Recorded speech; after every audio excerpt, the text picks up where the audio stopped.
अगर आपने मेरे चैनल को अब तक सब्सक्राइब नहीं किया है तो इस लाल बटन को दबाकर सब्सक्राइब ज़रूर करें और बगल में इस बेल बटन को ज़रूर दबाएं जिससे कि आपको आगे आने वाले सारे वीडियोस का अपडेट मिलता रहेगा। आज मैं आप लोगों के लिए लेकर आई हूँ दाल मखनी और जीरा राइस की रेसिपी, जिसे आप महज 30 मिनट में आसानी से घर पर बना सकते हैं। दिखने में आप देख सकते हैं कितना टेम्पटिंग लग रहा है, ये उतना ही टेस्टी बना भी है। तो आप इस रेसिपी को ज़रूर फॉलो करें और झटपट दाल मखनी और जीरा राइस घर पर बनाएं। तो सबसे पहले दाल मखनी बनाएंगे, जिसके लिए 1 कप काली उड़द ले ली है। तो कोई भी एक मीडियम साइज का बोल ले लें और उसके हिसाब से मेजरमेंट से चीज़ों को लें। और 1/3 कप मैंने चना दाल लिया है, जिसे मैंने रात भर भिगो कर रखा था। चने दाल की जगह आप चाहें तो 1/4 कप राजमा भी ले सकते हैं। तो यहाँ पर आप देख सकते हैं कि काली उड़द और चने का दाल जो है अच्छे से सोख हो गया है। अब इसे मैं एक प्रेशर कुकर में ले लूंगी और 3 गुना पानी ले लेना है। स्वाद अनुसार नमक डाल दिया है। 4 से 5 सीटी तक इसे प्रेशर कुक कर लें। प्रेशर कुकर ठंडा हो जाए उसके बाद ढक्कन हटाकर इसे इस तरह से पोटैटो मैशर से अच्छे से मैश कर लें। मैश करने के बाद आप थोड़ी देर में देखेंगे कि ये जो दाल है काफ़ी गाढ़ा हो गया है और सारी चीज़ें अच्छे से मिक्स हो गई हैं। इसके बाद हम तड़के की तैयारी करेंगे। तड़का देने के लिए 1 बड़ा चम्मच मैंने मक्खन ले लिया है कढ़ाई में, साथ ही साथ थोड़ा सा तेल ले लूँगी। दाल मखनी मक्खन में बनने के कारण ही काफ़ी क्रीमी और थिक होता है और बहुत ही रिच फ्लेवर आता है उसमें। 1 छोटा चम्मच जीरा डाल दिया है, फिर 2 हरी मिर्च, 10 से 12 कड़ी पत्ते, 1 बड़ा चम्मच लहसुन दरदरा कूट कर डाल दिया है और 1 बड़ा चम्मच मैंने कद्दूकस किया हुआ अदरक डाल दिया है। तो ये झटपट मैं तैयार कर लेती हूँ। अगर आपके पास पेस्ट है तो आप उसे भी डाल सकते हैं। अब यहाँ पर मैंने 1 बड़ा प्याज बारीक कटा हुआ ले लिया है, इसे भी डाल दिया है कढ़ाई में। इसी के साथ डाल दूंगी आधा छोटा चम्मच हल्दी पाउडर। इसी के साथ डाल दूंगी 1 बड़ा चम्मच कश्मीरी लाल मिर्च पाउडर।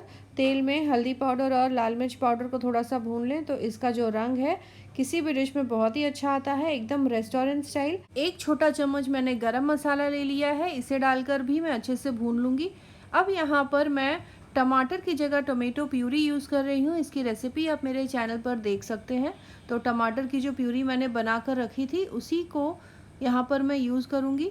करीब 4 से 5 बड़े चम्मच टोमेटो प्यूरी मैं इसमें डाल दूँगी, जिसका बहुत ही अच्छा फ्लेवर आएगा। टोमेटो प्यूरी को आप इस तरह की किसी भी दाल की रेसिपी में या चाहे तो कोई भी सब्ज़ी अगर आप बना रहे हो तो उसमें यूज़ करें, तो इससे बहुत ही अच्छा गाढ़ापन और रिच टेक्सचर मिलता है और साथ ही साथ आपकी जो डिश है काफ़ी कम समय में बनकर तैयार हो जाती है। तो यहाँ पर मैंने टोमेटो प्यूरी को डाला और अब इसे अच्छे से मिक्स करके करीब 2 से 3 मिनट मीडियम आंच पर पका लूँगी।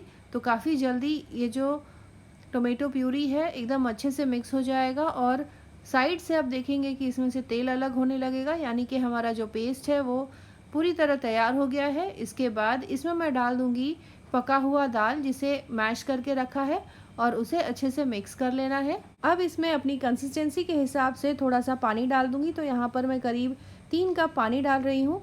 एक बात का ध्यान ज़रूर रखें, ये दाल जब थोड़ा सा ठंडा होता है तो और गाढ़ा हो जाता है, इसीलिए पानी थोड़ा ज़्यादा ही डालें।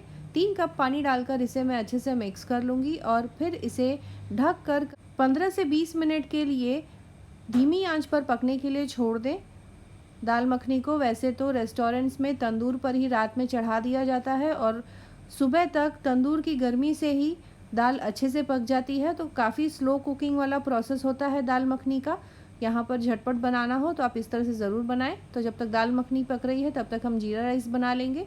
जीरा राइस बनाने के लिए थोड़ा सा देसी घी ले लूँगी इस तरह से एक कढ़ाई में। इसके बाद इसमें मैं डाल दूँगी 1 टेबलस्पून जीरा, इसे अच्छे से भून लेना है। इसके बाद इसमें मैं डाल दूँगी 2 तेज़पत्ता, 2 सूखी लाल मिर्च, 2 से 3 दालचीनी के टुकड़े, 2 से 3 लौंग, 2 से 3 छोटी इलायची मैंने ले ली है यहाँ पर।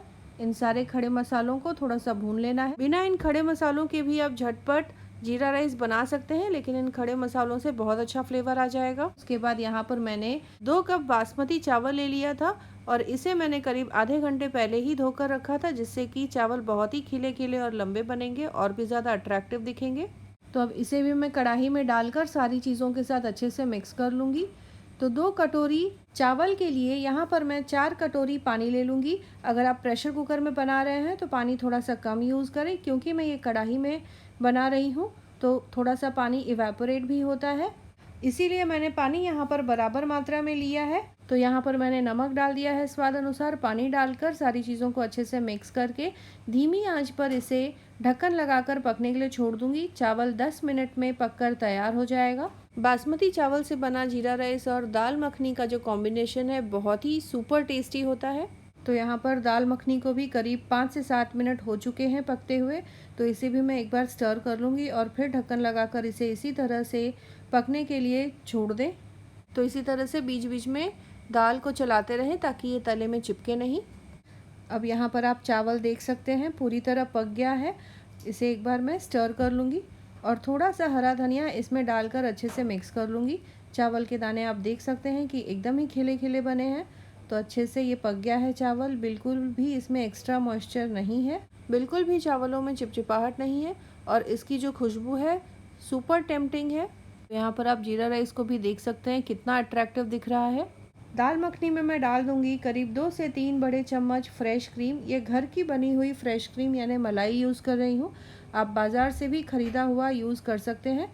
इसे भी डालकर अच्छे से मैं मिक्स कर लूँगी। तो इन्हीं सब चीज़ों से जैसे कि मक्खन, फ्रेश क्रीम, इस दाल को मक्खन जैसा रिच टेक्सचर और फ्लेवर मिलता है, इसीलिए इसे दाल मखनी कहते हैं। मक्खन के जैसा टेक्सचर और फ्लेवर मैंने डाल दिया है। यहाँ पर बारीक कटा हुआ हरा धनिया, इसे भी डालकर अच्छे से मिक्स कर लूँगी। फिर इसमें मैं डाल दूँगी 1 टेबलस्पून कसूरी मेथी, जिसे मैंने थोड़ा सा क्रश कर लिया है। तो इस तरह से कसूरी मेथी से बहुत ही अच्छा फ्लेवर आएगा। आखिर में थोड़ा सा नमक चेक कर लूँगी, थोड़ा सा कम था इसीलिए मैंने नमक डाल दिया है। इसे भी मैं अच्छे से मिक्स कर लूँगी। ध्यान रखें कि नमक को मैंने दाल को पकाते समय भी डाला था, इसीलिए टेस्ट करने के बाद ही आप नमक इसमें डालें।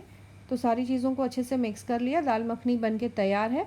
तो चलिए अब इसे सर्व करते हैं। इसकी कंसिस्टेंसी आप देख सकते हैं एकदम परफेक्ट है, बहुत ज़्यादा गाढ़ा भी नहीं है, बहुत ज़्यादा पतला भी नहीं है। जैसे जैसे ये दाल मखनी ठंडी होगी थोड़ी और ये गाढ़ी हो जाएगी, तो इसीलिए बहुत ज़्यादा गाढ़ा भी न रखें इसे। चलिए अब इसे सर्व करते हैं। सर्व करने के लिए इस तरह से बोल में मैंने दाल मखनी को निकाल लिया है थोड़ा सा, और फिर ऊपर से थोड़े से फ्रेश क्रीम से इस तरह से गार्निश कर लें। तो आप देख सकते हैं कितना टेम्पटिंग लग रहा है। ये बहुत ही टेस्टी और टेम्पटिंग दाल मखनी बनी है। ऊपर से थोड़ा सा बारीक कटा हुआ हरा धनिया भी डाल दूँगी। तो आप इस तरह से दाल मखनी को ज़रूर बनाएं और कमेंट करें अपने एक्सपीरियंस के बारे में। ज़ीरा राइस के साथ सर्व करना हो तो इस तरह से डायरेक्ट प्लेट में आप सर्व करें तो और भी ज़्यादा टेम्पटिंग दिखेगा। एक टिप ज़रूर देना चाहूँगी, किसी भी डिश को बनाने के लिए जो भी आप इंग्रेडिएंट्स यूज़ कर रहे हैं तो जितनी हो सके उतनी आप फ्रेश यूज़ करें। यहाँ पर आप देख सकते हैं कि अधिकतर डिशेस में मैं लहसुन और अदरक को दरदरा कूट कर या कद्दूकस करके यूज़ करती हूँ। इनका पेस्ट बनाकर मैं लंबे समय तक नहीं रखती हूँ। तो अगर मेरे पास वक्त नहीं है लहसुन और अदरक का पेस्ट बनाने का तो इसी तरह से मैं दरदरा कूट कर इनको यूज़ करती हूँ। इससे मेरा वक्त भी काफ़ी बच जाता है। आप इस दाल मखनी की रेसिपी को ज़रूर ट्राई करें और कमेंट करें अपने एक्सपीरियंस के बारे में। दोस्तों और रिश्तेदारों के साथ भी इस रेसिपी को ज़रूर शेयर करें। मिलते हैं अगले एपिसोड में इसी तरह से एक और नई टेस्टी रेसिपी के साथ। Thanks for watching.